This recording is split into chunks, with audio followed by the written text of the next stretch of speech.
Hey, guys, gals, and everybody else.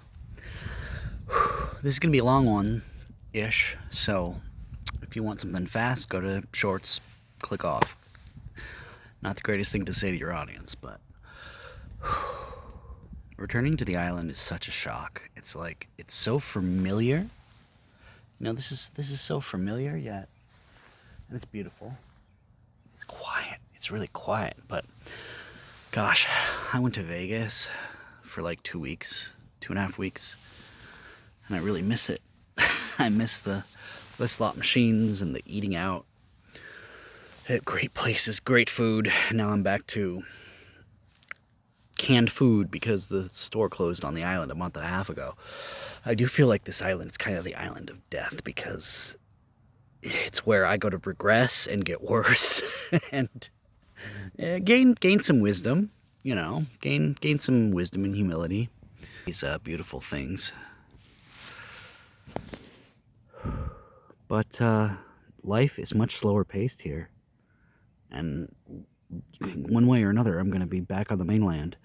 The mainland's riskier, more potential arguments with people or, people driving badly. But I guess where there is risk, there is reward.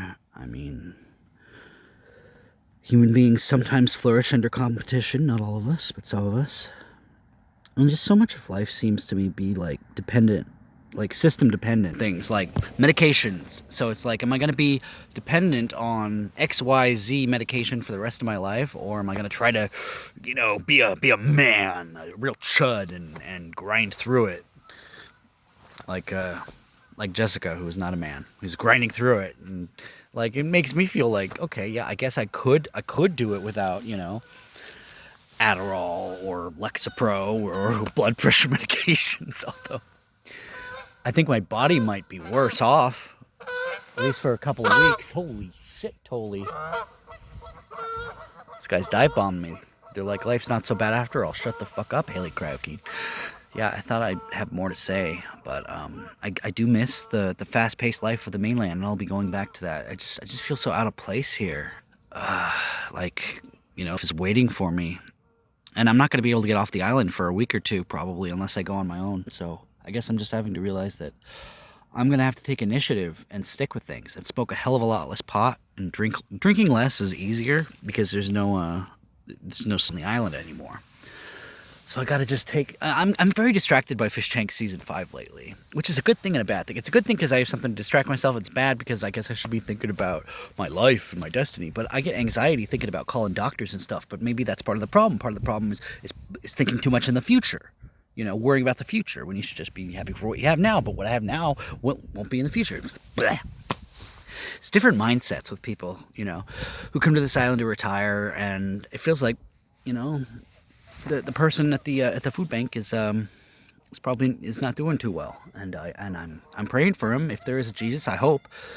I think a lot of my things is like I don't really believe there's an afterlife. I mean, I think that's kind of a good thing because it means this life matters the most. But I believe in morals. I believe in pretending there's sort of an afterlife or accountability. I believe it's a good moral thing for humanity.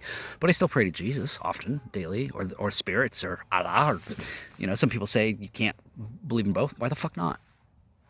Why can't I believe in aliens and Jesus and Allah and Buddha? Or none of them. Or some of them. I guess it feels better to just talk. I gotta reset all my passwords and all my different devices. It's just a hassle, man. It's like with AI coming. So I went to GTC, right? This giant AI conference. This is the moon right there, next to my other favorite planet, Jupiter. There somewhere. New favorite's Jupiter because you can see it even in most cities. You can see the moon too, but you can't always see Mars in cities. Mars is harder to spot. You can learn to pretty much always spot Jupiter. Or Sirius, the star Sirius, is pretty bright. I mean, I want to be an astronomer. I want to get into biotech. I want to get into all this brain stuff, but my brain's shot. My brain is half shot. I'm 40. I don't think I can learn all these things. It's not going to be as fun. So you could get on Ozempic, or you could just have a giant calorie deficit that makes you feel like crap until so it's like, why does it have to be either or? Why does it have to be either or? I guess it doesn't. Life is more gray areas. But so many people are like either or. Maybe I don't like that. I don't know. Maybe a little bit. I need to be more gray areas, I guess. Embrace the gray. All right, take it easy. Thank you everybody for watching, contributing, helping. Haters and lovers.